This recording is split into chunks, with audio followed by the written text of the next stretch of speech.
Okay, hi everyone. I'm Jasmine, Hi, I'm Vladimir. and we are two PGY2 residents in Texas. Also, we go by Psych Squared for our group name, but we'll go ahead and get started since it's 5 minutes past the hour. Thank you all for joining. So yeah, this is a presentation about applying to psychiatry specifically for this match cycle. So, like I said before, we're currently PGY2s. We completed the match cycle in 2024. We couples matched the same program in Texas. We applied general psych and combined adult and child psych, and we both matched into a child track. And we applied to 127 programs, which is a lot because we were couples matching. So we'll talk more about numbers later. And we host these workshops under our name Psych Squared. You can find us on Instagram and YouTube. We spend a lot of time kind of reviewing data and information on multiple platforms to prepare for these. So, agenda for today, we're going to be talking about how to choose programs, what's in the ERAS application, geo and program signaling, and the importance of those two, personal statements, letters of recommendations, sub internships, and then, of course, the new data that recently came out through AAMC and the ERAS websites. So, goals include like sharing what we wish we knew when we were in your shoes 2 years ago with our experiences and tips, updates on changes to the application process specifically for this year, and helping you navigate how to approach the match cycle. And then this recording will also be uploaded to our YouTube in case you need to watch it back or you're not able to attend the full workshop. All right, so we're gonna start off with the state and the statistics of psychiatry. So let's go over the types of data that you might be able to use when you're approaching the application process. So you can look at the NRMP and the ERAS data. So the data can vary between these two websites. For example, the NRMP lists 404 programs that are psychiatry residency programs, but some of those programs might not be participating in ERAS, and so some of that data will be a little bit different. And so for AAMC, they list specifically 321 programs that are going through the ERAS application process.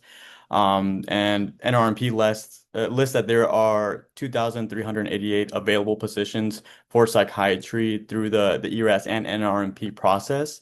And for the AMC data that they put out on behalf of ERAS, sometimes the data can look a little bit different because they'll say that there's 4,200 total applicants, but for the AMC data that you'll see, this includes military Canadian applicants and non-NRMP applicants. And you notice that number dwindles down to 3,000, around 3,278, because those are the people that actually went through the NRMP matching process, and those numbers can be smaller due to either withdrawing during the cycle or not having a rank list at the time of application.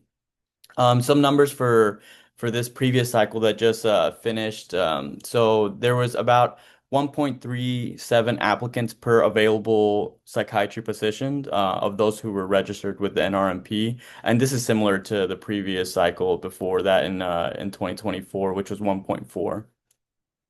And just to look at some kind of trends over the last few years, for this most recent cycle, the Match 2025 cycle that just finished, if you're looking over the last 5 years, you can see, there was this big uptrend in applications for psychiatry in the 2020 and 2021 cycle, but that number has really evened out in the last like 3 to 4 years.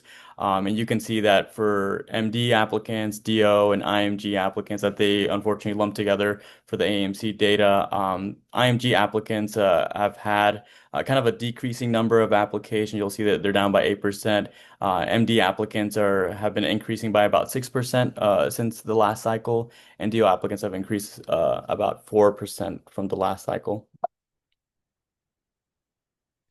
And so that previous graph was for the AMC data. Now, specifically, we look at NRMP, which the majority of you will be going through. You can see that in terms of applicants or the number of applications per applicant type, you can see that MD applications have been increasing over the last 3 to 4 years. And you can see the MD applicants have increased by 9%, DO applicants have increased by 3%.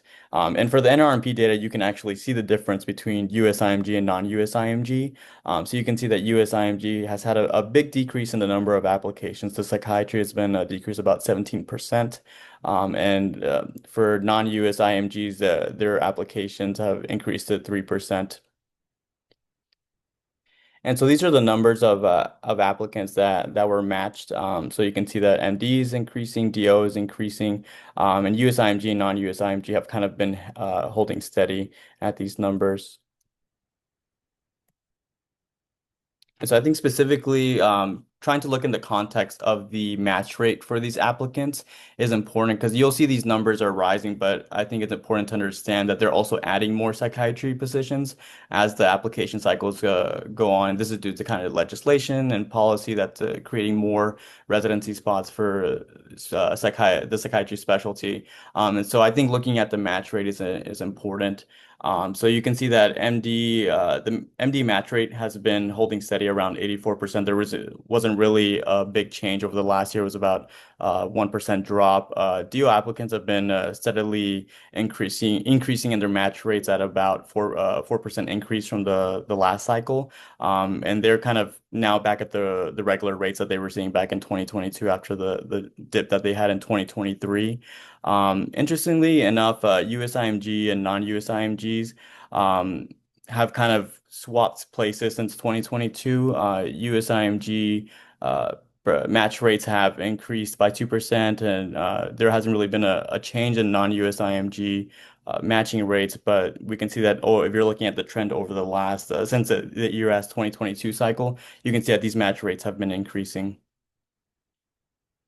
So let's talk about what makes an applicant competitive. Sometimes you'll see online people that are applying to psychiatry and kind of based on their step score, they'll ask, am I out of the running for being able to have a lot of interviews or going to the programs that I want?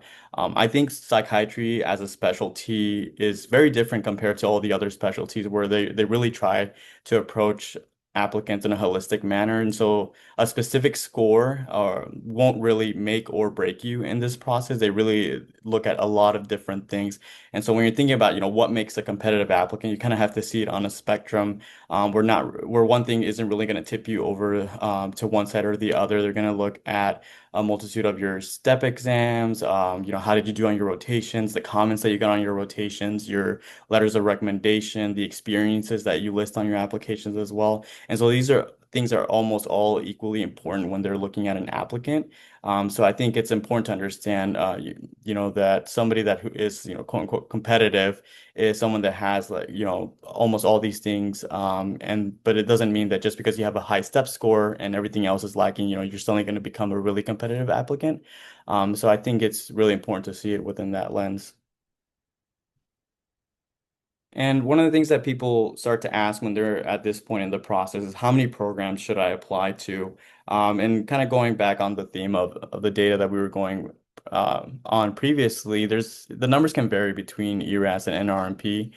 So specifically for the number of applications that you're able to find, AMC posted this data back in January of this year. And so they show that the averages for MD was at 61.87. For DOs, it was at 79.38. And these didn't really see any much changes compared to the previous cycle. And they put together IMG applicants together, and the average for that was 63. With a change in about 3.5 average applications sent by IMG applicants. But I think it's also important to reiterate that for these numbers, they differ in terms of NRMP and what they consider, especially an MD applicant. And so for just to remind you all, they include military match in these numbers, which might be applying to a smaller number of programs. They include Canadian applicants as well. So some of this data might be a little bit different because of that, taking that context, that into context. And just some important suggestions if you feel like your application might be less competitive, I think it's important to recognize that, as you feel that your application might be less competitive, you might want to increase the number of your applications. And especially now, with the number of people that are applying to psychiatry, I think if you feel like you might be on the less competitive side, you might want to consider dual applying and talking with your home program about, gauging your competitiveness and if this is something that you should do. So I think having that conversation a lot earlier is very important as well. And I think another thing I would recommend that this isn't the time to be conservative with your money. You really only want to go through this process once because your chances and your application looks completely different when you apply or have to apply again. So we would recommend not being too conservative and trying to look at the full picture and if you need to apply to more programs, not trying to gauge if 5 or 10 more applications is worth the investment. I think in this scenario it would be. And also, in terms of looking at your competitiveness, I think it's important to look at what are the averages for matched applicants. And so there's something called the NRMP charting outcomes. And so these are a biannual report that's put out by the NRMP. So they last published in 2024. So unfortunately for you all that are going to go through this cycle, this coming year, the next report won't come out until July 2026. It was the same with us. We only had data from the previous from almost like 2 cycles ago. So that's kind of like the unfortunate position to be in when you're in these kind of like off cycles from when these reports come out. But we made a YouTube video about, going through step by step on all the charting outcomes and the different averages for all the matched applicants, and they break it down by different applicant type as well. And so that video is on our YouTube if you want to take a look at that to kind of get more information about what are the averages for step scores, for interviews, for research. And so I think that will help you kind of gauge where your competitiveness is at. And so this next section is going to be about finding residency programs.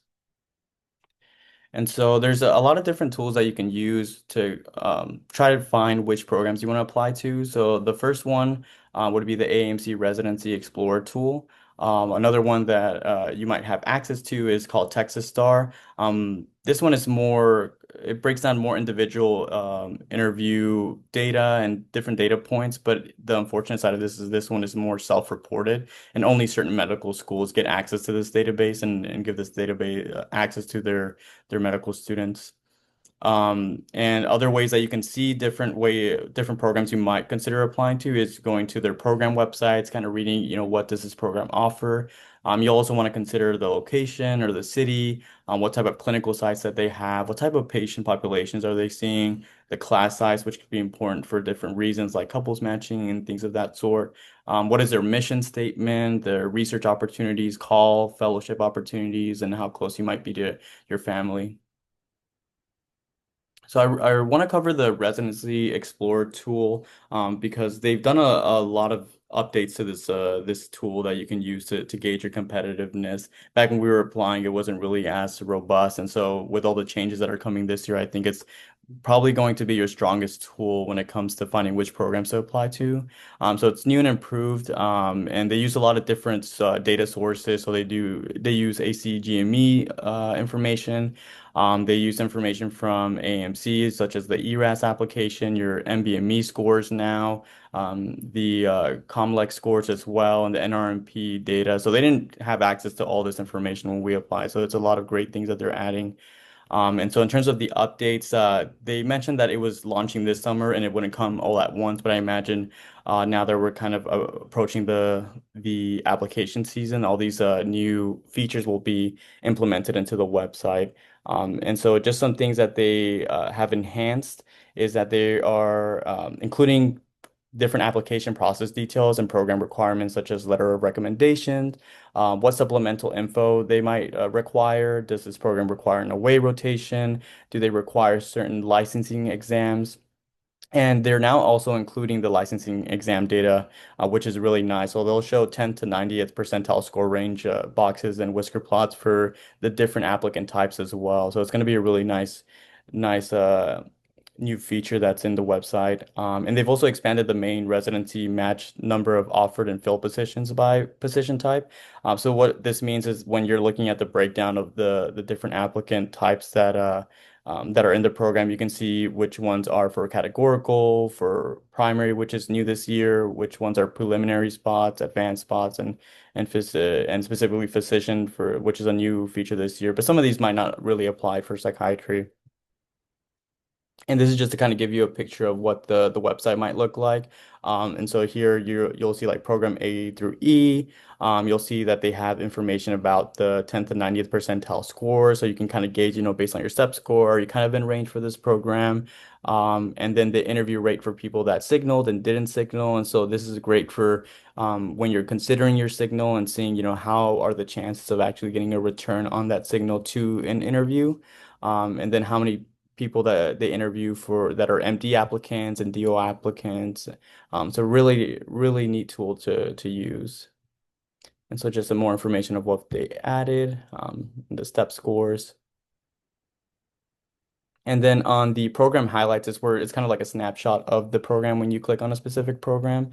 So they let program directors include a little blurb about their program and what is unique about them. And so you can get a little bit more information from when you've got an interview and you want to see what is this program specifically trying to highlight. You can kind of tailor your responses to that.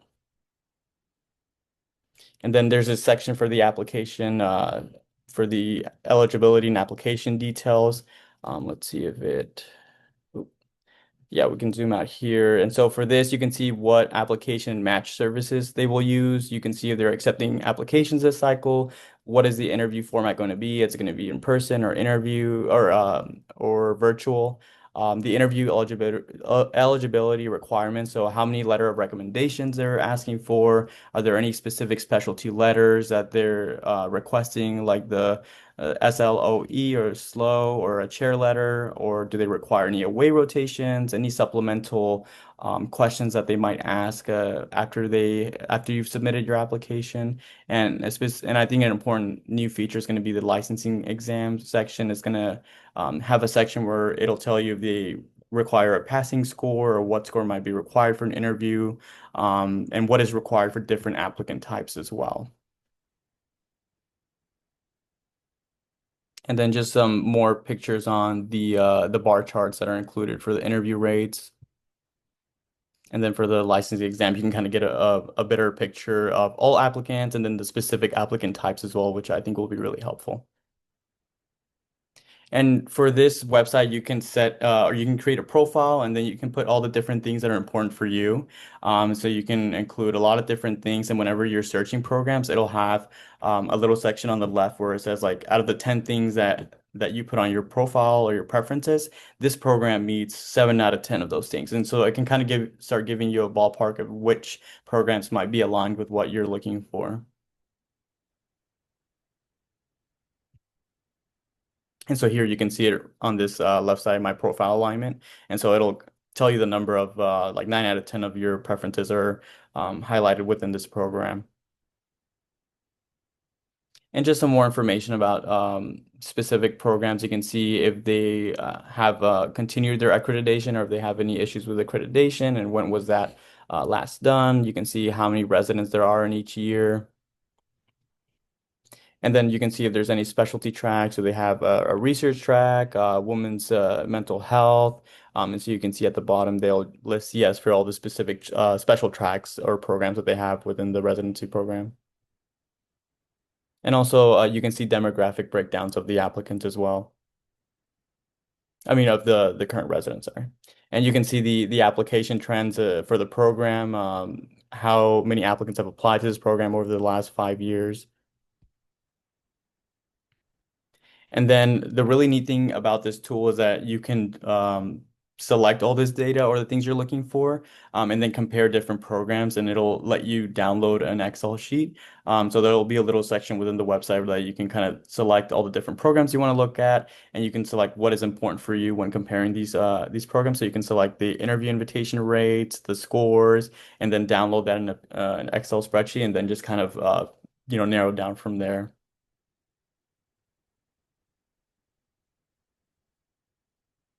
And so that's the Residency Explorer tool. This is an overview of the Texas Star website.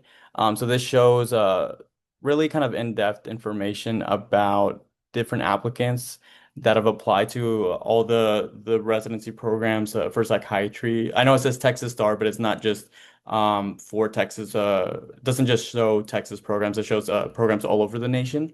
And it gives you specific information about the specific applicant types, how the signal if they got an interview from their signal, specific things about if they failed one of their exams as well. And the nice thing about it is that you get all this data, but the downside is that it's self-report. And so you don't really get a lot of useful data out of it. You might get like maybe 3 or 5 people that are responding at the end of their cycle. And so you kind of have to take that with a grain of salt that it might be skewed. And just some more kind of over information or another screenshot of the Texas Star website. Okay, so types of programs that you can consider applying to. There's, of course, academic programs, usually in big cities, tied with academic centers. And then there's also community programs if you are interested in rural public mental health that might be, better suited for the mission and your focus. So sometimes they're connected to academic centers, but sometimes they're not. So it just depends. And then, of course, there's a mix of programs who are academic institutions but also value community-based psychiatry. And then there's VA heavy programs that usually have at least 80% of their training at VA sites. So if that's something you're interested in, you should definitely look into those programs. And then, of course, psychotherapy heavy training programs. So what programs look for specifically, depends on the program, but most will say that they review applications holistically. When talking to a lot of these programs and their program directors and leadership in the past few years, it seems like they really value their mission and they put a lot of time into creating this mission. So make sure if you're applying to that program, like your application and yourself, your personal statement kind of, reflect that mission somewhat. And then a lot of the prestigious programs are like Ivy Leagues, top 20, top 40. They're starting to lean towards higher step two scores compared to past cycles. So if you don't get average scores, it's still possible to get interviews there, but sometimes it might just be not as likely as opposed to previous years. So some do mention like a step two filter of like 220 minimum, but sometimes they don't mention any filter. So you just have to look at some of their websites to see if they have a specific minimum. And then virtual open houses are really important to seeing if you mesh well with the program director or the residents. So one of the virtual open houses that we went to when we applied was the psychotherapy one. This year it's going to be on August 30th. Here is the QR code for the Zoom based on the psychotherapy medical student interest group's Instagram. They just posted this, I think, like yesterday. So that's something that you guys should consider going to. There's a lot of programs that sign up to attend this specific fair, and a lot of the program directors will be there. And then PsychSign also has an open house calendar on their website that was helpful for us when we were applying. And then there's also this thing called AdPart regional fairs. There's 5 of them this year, and they're all in August, so it'll be soon. If you go to their AdPart website, specifically under the recruitment fairs, you can sign up for advance. And I would recommend signing up soon if there's still spots available because they can fill up. And this is based off of regions. So it's good to make sure you like note the time zone of each, but many of the programs in each of the regions will be in the same kind of like meeting. So for example, a lot of the Texas programs will be in one of these central meetings. So if you're interested in a specific region, I would definitely recommend trying to sign up for those. And then individual programs will also have their own open houses, virtual fairs. You can usually find out if they're going to do one on their Instagram or Twitter/X pages, but most of the time they'll put it on their Instagram these days. And then definitely try to take detailed notes when you go to these open houses. You can use these later for your personal statement, interview prep, letter of interest. And like I said before, you can get a vibe for the program and who's in it and see if you mesh well with them. And these also are really helpful to seeing who we would like to signal because you guys will only get 10 signals this year. So for the ERAS application specifically, programs will begin to review your apps September 24th at 9 a.m. Eastern Time. And we'll also talk about some new sections of the application regarding like interruptions or extensions, and then post-grad education section. Yeah, so one of the new changes to the ERAS application is the postgraduate education section. So when we were kind of learning about these in the webinars and trainings that the AMC does, they mentioned this is specifically for IMGs. So there's some new options in the section where it says type of training in the specific menu. And so before you could fill out the section with the ACGME I residency area, but they've added two new sections for responses here. So they added the other accredited residency or other accredited fellowship. And so you can write a specific residency or fellowship that you were in that maybe wasn't recognized by the ACGMEI residency accrediting section. And so you can fill out those areas of your program didn't fall under that. And it will require you to write down what the accrediting body was for that specific section. And they also included an other for a new specialty option, and it'll prompt you to enter a specialty in that section. And then if you have the accreditation ID for your program, they'll include a new optional field to put that information there. And then the second change to the ERAS application is that there was a lot of kind of concern on the way that they phrased the area about interruptions and extensions to your training. So they've now they kind of lumped both of those together previously, but now this year they've separated those into two questions. And so now there are two different questions. The first one is, have you had an academic extension, leave, gap, or break in your educational program due to repeated or remediated coursework? And so this is more of an extension or interruption due to academic reasons. And so if that applies to you, you can choose to answer that specific question. You don't have to answer both. You can answer one or none for this section.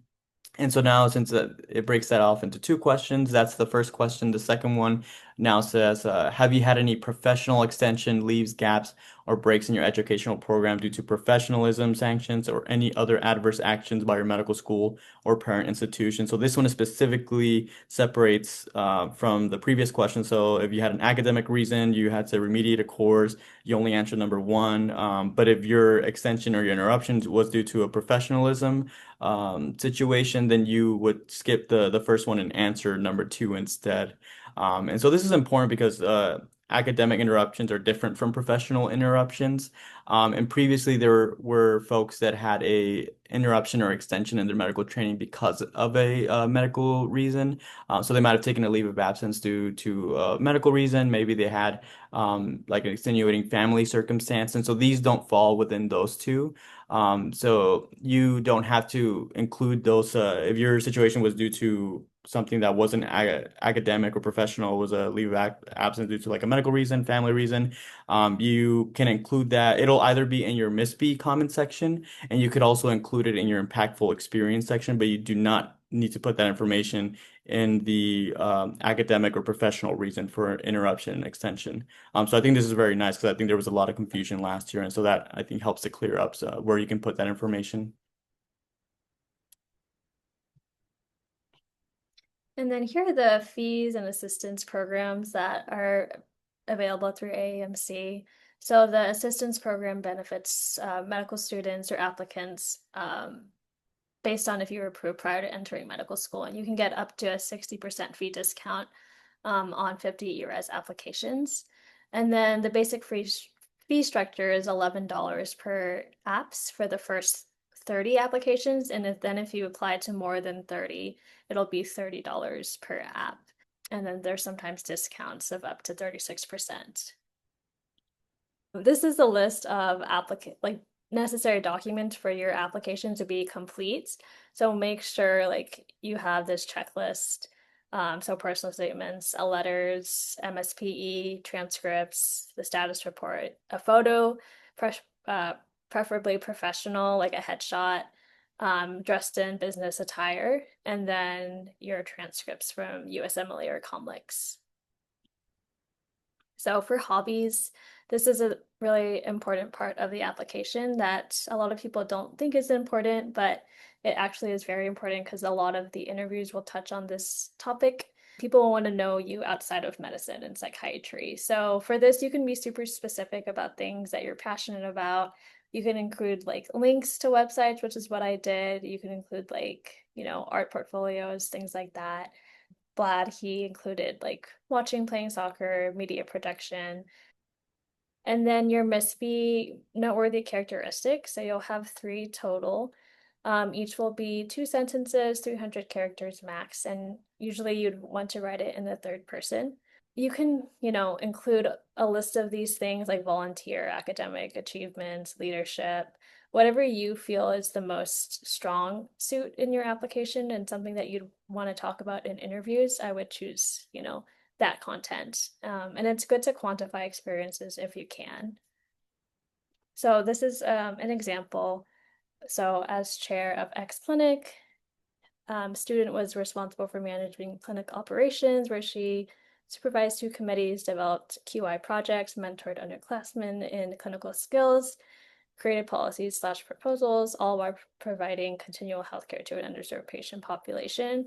As director of the admin committee, she was awarded an X fellowship to create and implement an electronic system, which significantly expedited the approval of free medications for uninsured patients from 62 to 15 days. So this is a very long MISFI, but one thing I wanted to point out in the end, you can see like there is like quantification of one of the projects that I had worked on, just showing like the impact that it made in the patient population and the clinic that I was volunteering at. So it doesn't have to be this long, but if you can quantify something somewhere in the MISP, then I think it's well worth it. And then the experience section, nothing has really changed from the last 2 years. So you get 10 experiences and you can mark 3 as meaningful experiences.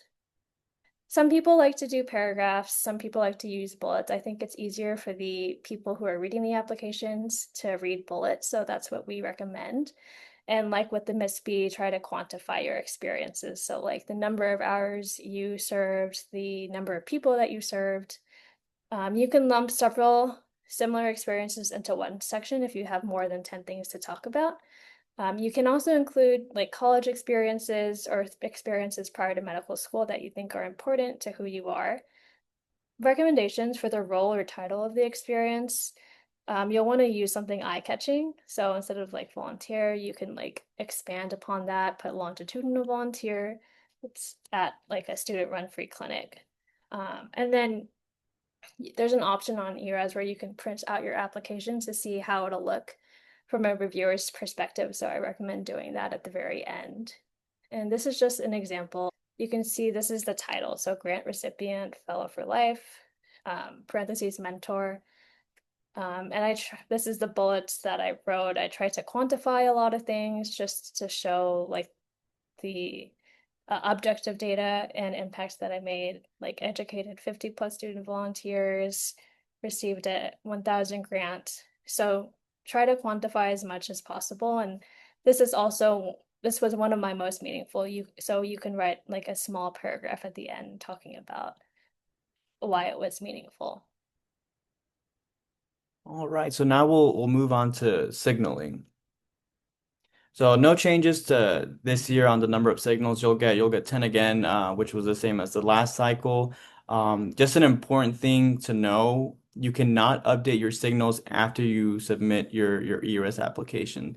So make sure all your signals are assigned before you submit it. You're going to want to ask your home institution if you have a psychiatry residency program at your home institution, if you need to signal them, or if they will give you an interview without having to signal, because then that frees up one of your signals. You're also going to want to ask if you're doing an away rotation at another institution. You should have the conversation with them if they're would still want you to signal, because sometimes some programs, if they're having away students, they don't need or won't require them to signal them because the away rotation in their eyes is a way of saying that they want to go there. And so you'll just want to get some clarity on that before you go because I know some are doing aways either right now or they might do them later in the fall. So just start having that conversation in case you might need to signal them. If you do, that's okay, especially if you really want to go there. But if they don't, then again, that frees up one of your signals, which is really helpful. And so just looking over some data, you can see the number of applicants and the no number of program signals. And so you can see it kind of skews to where, sir, there's a very small amount of programs that are receiving the majority of applications that are receiving the majority of program signals. And so just to kind of dive into the signaling data, 287 programs accepted signals, 29 programs, which is about 10% of all the psychiatry programs accepting signals, received 23% of all signals. So you can see a very small amount of programs are receiving almost 1/4 of all the signals that applicants are sending. So it's very important to start thinking about how you want to strategize the use of your signals. It's important to keep in mind that the top programs, so these are like the Ivy Leagues, the name brand programs everyone knows and wants to go to.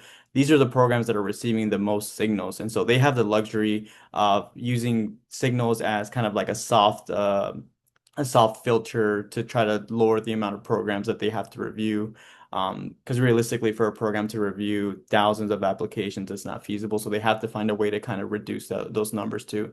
And so these top programs can just focus on the applicants who signal them. And so at the end of the day, your main goal is to have your signal turn into an interview. So things to consider when you're choosing who you're going to signal. Will I be considered by a top 10% program without a signal? And should I show some love to a non-top program and instead guarantee an interview from them? And so you're going to have to weigh these things as you're looking at how competitive you are and all the different aspects of your application.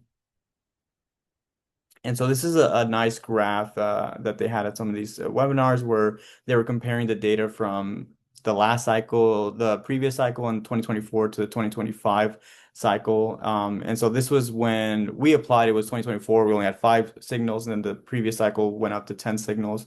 You can see that the signal interview rate dropped from an average of 43% return on your signal to 37% if you signaled a program. And if you didn't signal, the interview rate dropped from 7% in 2024 down to 4% in 2025. And so in terms of the conversion of a signal to an interview, you can see, like we had mentioned before, that in this last cycle, the average is now for all applicants is a 37% return on your signal turning into an interview with the 25th and 75th percentiles listed there. And if you didn't signal a program, the chances of you getting an interview from that program is 4%. And something to consider, and we'll go over the data a little bit later, is that a program signal, if your program signal and your geographic signal align, that greatly increases your chances of getting an interview from that program. And I'll mention this again later on, but I just want to remind you to use all of your signals that you get, both your program signaling and your geo signaling. And so I think I'd have to look back and see if this was the case last year, but for this year they were able to break down the signaling data by the applicant type, which I think is super helpful. And so we can break it down even further and see that MD applicants had a return on their signal of about 56% on average. DO applicants had a return on 39% of their signaling. And if they didn't signal, it was 3%. For MD, if they didn't signal, it was 6%. For IMG applicants, their signals on average returned an 8% return on a signal to an interview. And if they didn't signal a program, they had about a 1% chance of that application turning into an interview. And so you have to kind of start with these numbers in mind, you have to start thinking about how to strategize your signals. When we've worked with applicants and have seen the trends over the last 2 years, some of the trouble that we can see applicants getting into is when they're not strategizing their way that they're using their signals. Most of them might think that the 10 signals are for you to signal your top 10 programs, and these are usually your quote unquote reach programs or the Ivy Leagues, the name brand programs. But they have the luxury of being very picky and choosy with who they're going to interview. And so by the time that November and December comes around, they haven't gotten a great return on their signals, and then they're kind of stuck because you can't, once those are out, your application is out there. You can't make any changes. So when you're thinking about your strategy, you want to assess the probability of getting an interview at that program with and without a signal. Going to want to use your signal on programs where you're qualified or maybe overqualified, but maybe the seriousness of you wanting to go to that program might not be clear. You shouldn't waste a signal on a program if you're not qualified. So this is for, those top 10% programs, the Ivy Leagues, the name brand programs. If you might think, oh, I might be kind of filtered through their like soft filters and they might consider me at say like Harvard. But if you don't have the scores in the application, you're kind of wasting your signal. So sending a signal is not a guarantee for an interview. And it's not going to change even if they have a lot of applicants that they're going through just because you send a signal to a top program. So you're going to want to really understand your application and understand if you're competitive. And if you're not, or if you don't meet those qualifications for those programs, don't bother wasting a signal on them. I think you should use a signal on a program that's going to value your application and you as an applicant. So I think when you're thinking about applications that apply to you, you're going to really want to use your risk tolerance. Do I want to send more signals to reach programs or do I want to focus them mostly on target programs? Do I want to do a majority target and then a few safety programs? So really have to use your risk tolerance in this scenario. And I'm using a lot of this terminology, but I really want to take some time to go over, the terminology for competitiveness, and especially when it comes to, the types of programs. So just want to make it clear that this is subjective. This applies to your specific application. So what might be a safety target or reach can look very different between you and another applicant. But just to kind of give a little bit of an overview, a safety program might be somewhere where your qualifications are higher than the usual applicants that they interview. And these might be programs that might have lower step scores compared to what you might have gotten, but they do more kind of holistic reviews. They might be a newer program, so they haven't had a chance to show all the great things that they have available, or they might just be a great program, but not be in a location that's desirable for applicants. And so they might receive less applications as a whole. And so this might be what you consider a safety program. The target programs are usually places where your qualifications align, so your step scores and all your experiences and the different things that you've done aligns with this program. But you might have a regional or social connection to the program, or you might not, or you might be within the same state and have a really strong tie to the program or location. So these might be programs that you consider your target programs. And then when you're thinking about reach, this is, in context of what your application looks like. But if you're kind of like in the middle of the pack or have like average numbers for your step scores and the things that you have on your application, a reach program might be like a top name brand program, an Ivy League program, if your qualifications aligned with or without any regional or social connection, um, you might use this as a way to gauge if you might get an interview from there, but you really want to ensure if you're thinking about signaling a top program or an Ivy League program or a Reach program, you're going to want to make sure that your qualifications actually align with that program before sending a signal because you don't want to just waste your signals on programs that aren't going to consider you. And so just some suggestions when you're thinking about your strategy, you can, like we talked about earlier, you can use the Residency Explorer tool as a way to gauge how to categorize programs and their competitiveness based on step score and how that applies to your score. If you might have red flags or you might feel that your scores are below average, you might want to have more safety programs in your signaling list and maybe like 2 to 3 targets. So you might consider this if you have a lower step score that's below a 230 and maybe not a lot of things on your CV. But sometimes some things on your applications can offset others. So we know people that had scores in the 220s but had amazing experiences, that had really strong letters, and so they were being considered by really good target programs and even some of the top programs in the nation. So it really kind of depends. Like we said, not one thing is going to tank your application. You have to look at all the things on your application and usually use that as your way to gauge how competitive you're going to be. And you're if you might be in this kind of a category, you'll want to show love to safety programs that you would be comfortable in matching to, and you really want, like we said, to increase your safety to target ratio, depending on the number of red flags you might have or how lower your competitiveness might be. If you're kind of where the majority of applicants are in terms of the average scores and the average signals on your application, you can consider having a large majority of your signals be target programs.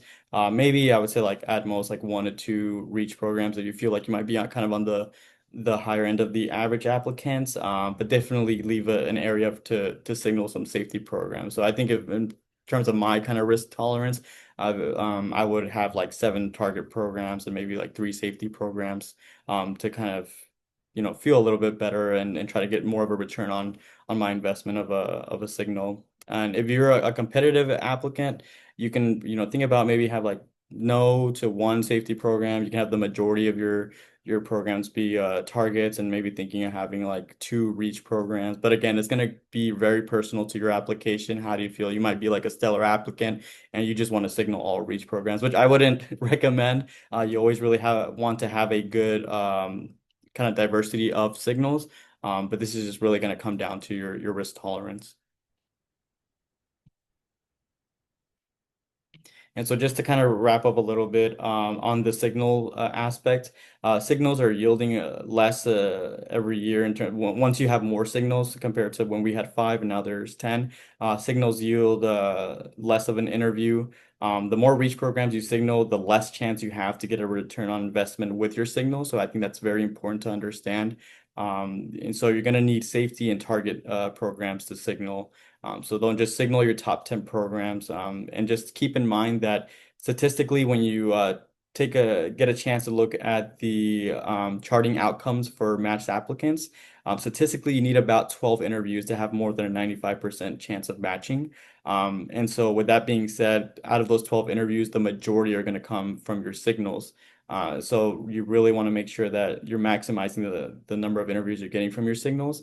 And then a few more will trickle in from your non-signal programs. Maybe you have some type of other connection, either geographically or social connection, and maybe that'll help have some pull in that regard. But the majority of your interviews are going to come from these signals. So I just really want for you to take that message home that the signal strategy is going to be so important for this the application cycle. And so yeah, just be smart about the way that you signal your programs. And then that kind of leads us into geo preferences. And so you're able to geo preference specific regions. This is the picture of how they break up the US and which states are in which geo preferences. So you can, if you haven't had a chance to see this image before, when we upload this workshop, you can kind of pause it here and take a look and kind of see, what states are in which regions. But this is how they divide the US in terms of the geo preference signal. And so just some geo signal data. This is specifically for the MD applicants. I mean, Jasmine has heard me like complain about this for the last 2 years, but only 70% of people marked all 3 regions, which continues to blow my mind because, like I said earlier, you're just leaving money on the table if you don't use all 3 of your signals. And we'll go into the data of like why that makes such a huge impact. So if you only remember one thing today, just remember to use all your signals, specifically your geo signals, because a lot of people just for some reason only use 2 or 1. Some reasons why people might opt to not use all their region signals is because they might think in their mind, because they are willing to go to any program anywhere in the country. They don't want to give the impression that they're only locking into one specific area, and they don't want to take themselves off the table for other programs. But it's important to know that programs cannot see the other regions that you signaled besides their region. So from their end, they will only see they'll see the phrase, did this applicant uh, preference this area, and it'll be like yes or no preference. And so people will either click no preference so that they can show that they're willing to go anywhere. but I feel like in the end, you get more return on your investment in a geo signal if you actually signal a specific region. So again, the programs that are reviewing your application, they will only see if you signal their region, they'll see a yes, or if you didn't signal their region, you signal somewhere else, they'll just see a no, or if you didn't signal anywhere, they will only see a no preference. So please use all three of your geo signals. You get a chance to put a little blurb of like why you're signaling a specific geographical area. For us, we just kind of put this statement like I hope to train in this region to obtain a comprehensive education and experience a new culture or area. And if we had a specific re thing that tied us to the area, we mentioned that like, that we had a connection to this area because of family and social network that live in this region. So you can just kind of customize this to your specific application and what ties you to the area.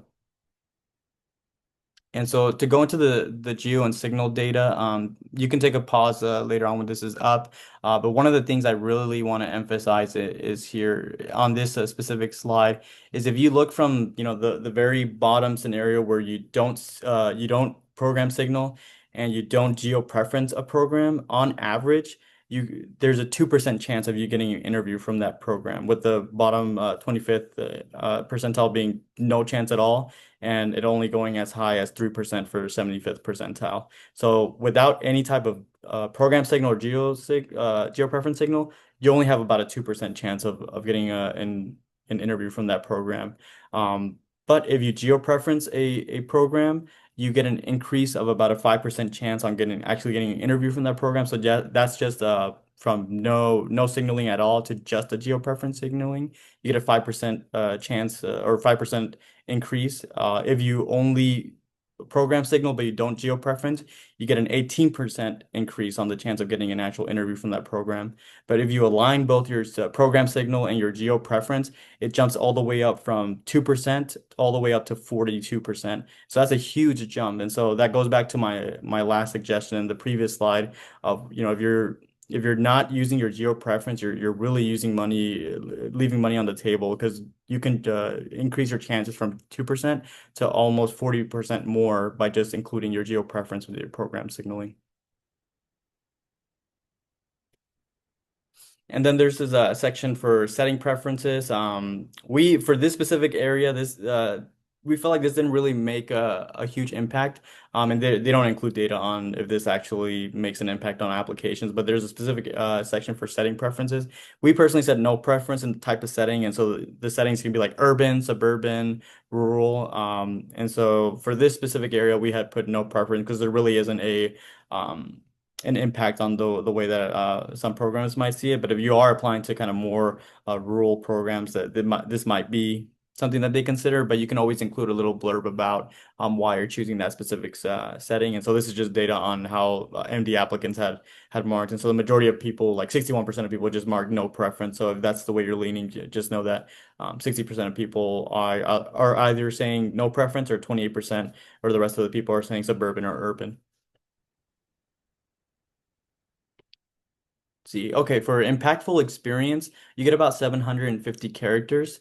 So you can write about this is a perfect opportunity for you to mention anything that might have caused you to have like a leave of absence due to like a medical reason, something that interrupted your training because it might have been like a extenuating circumstance with like family or family death. And I know sometimes that happens for folks that are applying. And so in previous years, it's always been unclear where to put this information, whether to put it in the interruptions or extensions. But now with the clarity on that specific area, you can include your leave of absence due to like a medical reason or another reason that isn't academic or professional. You can include that information here. And so if you don't have anything to put here, one of the recommendations that we had put is that I've been fortunate not to yet to encounter significant challenge or hardship in my life that had risen to a level of derailing my studies or work. Or if you are thinking of including something here, I would just remind you that if you're thinking about putting it on your app, you should only put it down if you feel comfortable talking about it in interviews, because it will come up, and it did come up on many of my interviews as well, because I filled out the impactful experience with my specific scenario. So this was just an example of my impactful experience. So I talked about how being from a low socioeconomic background impacted my studies during my time, and especially in the context of having a family loss during medical school. And so I kind of included that information here.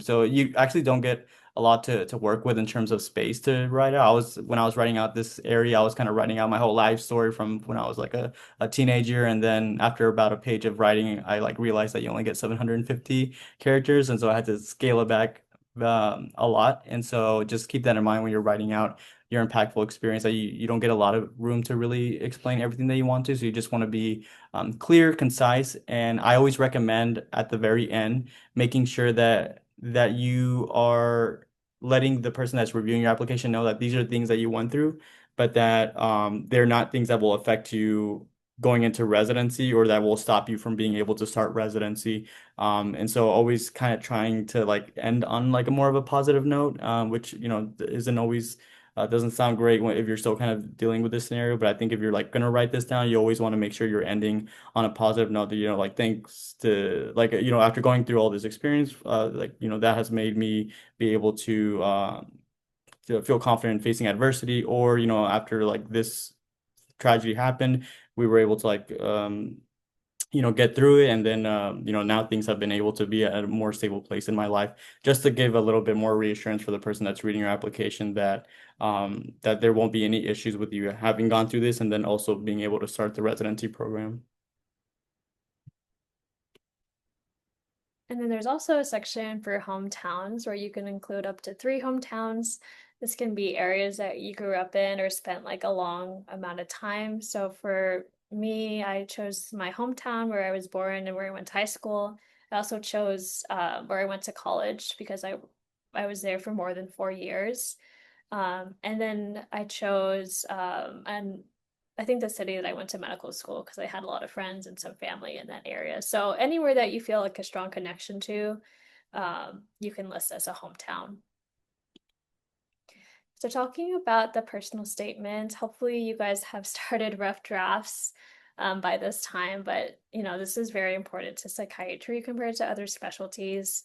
Another thing to note is not to use artificial intelligence. Hopefully, like you're writing it on your own. You can use it for, I guess, some help, but don't tell AI to make it for you or ChatGPT, because program directors will, help college professors copy and paste and see if AI has helped. And then you can have, ask people who know you really well for suggestions about what to include, or have them read over your personal statements, and just make sure it's someone that knows you well. And then after a few revisions, try to only ask a few people for more edits and revisions, because then there's too many cooks in the kitchen and you can feel overwhelmed. So just know it is your statement at the end of the day. So whatever you feel is most strong and what shows, how it conveys you the best, just go with your gut for your statement.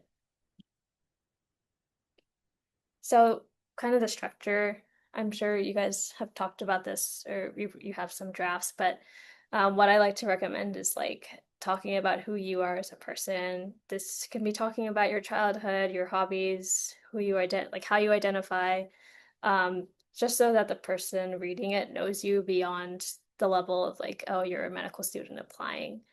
And of course, you want to answer the why psychiatry question. And you also want to think about like what skills and unique things you have to offer to a program. So either this is skills, unique experiences, like, previous jobs that maybe not other applicants have had experience with, maybe passions, like a love for teaching if you had taught prior to med school. And then the next section is like career goals, like what do you want to do in the field of psychiatry? You don't have to touch on all of these things, but you can talk about if you're interested in an academic career, if you're interested in teaching and mentoring students slash residents. And then also if you're interested in a particular fellowship, you can mention it here. So for this statement, you can also choose to address any like red flags apart from the impactful experiences. But like Bad had said, like try to focus on the positives, like what did you learn and how did you grow from these experiences? And then another topic that a lot of people ask about is like talking about your own mental health, which can be controversial when talking to different program directors and going to different panels. So it really depends on you and then also the program and how they view that. So just know anything that you do put in your statement, you'll likely be asked to talk about it. So you have to be comfortable discussing it. So I was torn between, talking about a family member who had gone through mental health like things, but I decided to focus it on more on like service and like my hobbies of music, just because I had someone read it, one of my mentors at my institution, and she said that it should be mostly about you and you don't want someone else to take the spotlight away. So, and I also didn't feel that, comfortable talking about it in interviews when I thought about it more. So just make sure you're really comfortable. And then try to minimize like general statements that could be found in anyone's statement. So try to like look at each sentence and see if it's really about you. And if it's like a general statement, just you can get rid of it. You can also personalize the personal statement based on the programs you're applying to. So since you guys only have 10 signals, I would recommend doing this for all of the programs that you choose to signal. And then some programs actually want a personalized personal statement. Usually they'll put it on their website. So for all the programs that you do apply to, just make sure you do a thorough scan of their website to see their specific requirements. Like personalizing a statement just involves like changing the last paragraph or a few sentences of the last paragraph stating like what specific reasons drew you to their program and why you want to go there. And these are just examples of programs that have in the past wanted a personalized personal statement from all applicants. So like Dartmouth, U Chicago, UWash and Seattle, etc. And then you can personalize it by like state, like if you have connections in the area, like family, friends, mentors, and then also talking about the specific things in that program that interest you and that you would like to contribute to. You can also mention like if you're interested in child or any type of fellowship, um, if that program has that type of fellowship, that would be a reason to mention it. So if a program has a child fellowship and a child track, you can mention that. But just know that some programs don't support fast tracking into child. So for these programs, it's best to keep it kind of generalized. So the timeline, hopefully you guys have a rough draft completed by this month, and since it's the end of the month. So definitely if your letter writers still don't have a copy, try to send it to them so that they have a guide when they're writing your letter on why you want to do psychiatry. And you want to try to, finalize the statement by at least a week before ERAS is due on the 24th. And research for the ERAS portal, no really big changes from last year. Although there's no limitations this year, so you can include any abstracts or manuscripts that you've submitted, any posters that you have accepted, even if you haven't presented yet. And then also only include things that you're comfortable talking about because they might ask you about something that you did during your college years or during your first year of medical school. And tracks. So there are different types of tracks that you can consider applying to. Categorical is a regular four-year track. There's also the child one that we applied to, the combined adult and child, which is 5 years. There's a research one. There's sometimes rural public mental health or community tracks. And then there's also dual and triple applications. So if you're interested in IM and Psych, FM Psych, Neuropsych, and then of course triple board, which is Ped Psych and Child Psych. And then lastly, for letters of recommendation. So most programs, they'll require like 2 to 3 and state that one must be psychiatry. Some do require 4 letters though, so you have to look on their website to make sure. So I would recommend to get, definitely get at least one, but try to get 2 psychiatry letters if possible. Try to get at least one medicine, preferably from your internal medicine rotation, but you can do peds or FM if you think they'll write you a stronger one. And then if you're doing a research track, try to get one from like a research mentor or the PI that you're working under. And then lastly, the SLOR, which is the standardized letter of recommendation, try to get at least one from a psychiatrist. So there are some programs that actually require this, so you just have to make sure if you don't have it, then don't apply to that program. And these are just they were around when we were applying, but they're just recommended at this point. It hasn't been like a strong like you need a SLOR. But if you're thinking about getting a SLOR, I think you can get the template from like the AdPert website. They'll have like a PDF that you can send to your letter writer, be like, hey, would you write me a letter recommendation and can it be a SLOR? And so you can get that PDF and forward it to them. So asking for a letter, if you guys haven't asked already, you can ask through email. Include your picture and your signature, so in case they don't remember your name and they remember people better by faces. You can also ask during like your fourth year elective or sub internship, away rotation as well. So to approach this, I always, recommend asking for feedback in the middle of rotation with the expectation of like getting a letter, like you can mention it, that's what your goal is for the end of the rotation, and then ask for, end of the rotation feedback. And then at that time, you can ask for a letter based on your feedback. And then always ask, would you be willing to write me a strong letter, not just a letter? And when they do accept or agree to, you can give them like a copy of your CV, copy of your personal statement draft. If they ask like any guidance, you can, highlight some things on your CV that you would like them to talk more about. Timeline for sending letter writers reminders, so try to send them as often as possible. Some people like get ghosted last minute and they're down a letter, which is really unfortunate. So it's really better to just ask for more. I asked for 5 in my year when I only needed 3 most of the time, just, for that extra protection. You don't have to use all of them. And you can assign certain letters to certain programs. So just, be on the safe side, and you can ask for more if you can. I like to give them like a due date a few weeks before ERAS submission is due, because sometimes they won't reply for days or weeks, and then they'll get back, a week after you asked it to be submitted. So, if possible, try to ask them to submit it a few weeks before. Okay, so sub-Is or ways, just some general information and tips. So arrive early, of course, is a big one, but don't leave early. Try to leave late, even when like there's nothing to do. Like just ask the residents if there's anything else, or like check in with the attending. Try not to leave too early. Read the room. One thing is like asking for responsibility. So during our sub-I, we asked to hold the pager, asked to help with consults as we were on the CL team. So asking for more responsibility shows that you're engaged and you're willing to work more and learn more. So it's a good thing to do. And if there are any med students, like third years, elective students on your rotation, try to teach them, if it's not that busy. So it shows that you're willing to mentor people and just be engaged at all times. And then we asked one of our friends who did an away rotation for her advice.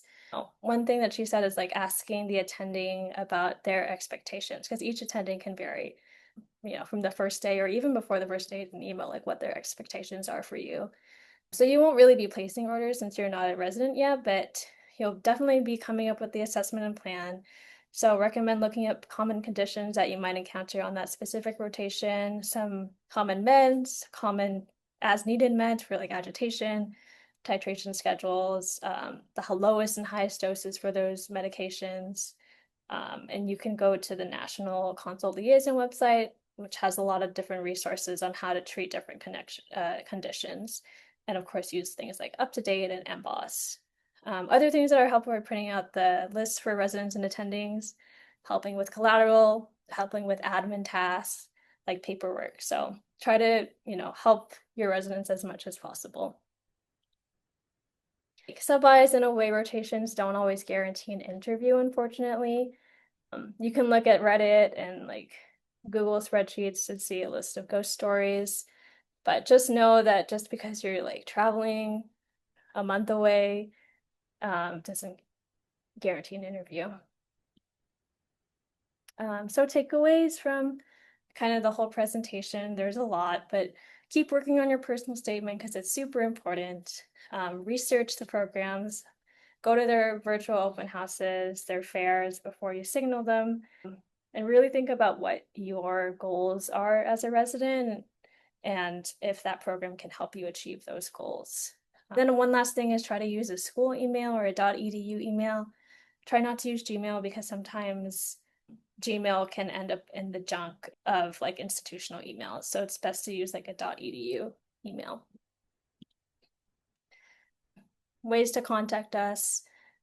We have an Instagram. We also have the YouTube, which we'll upload this presentation to later on.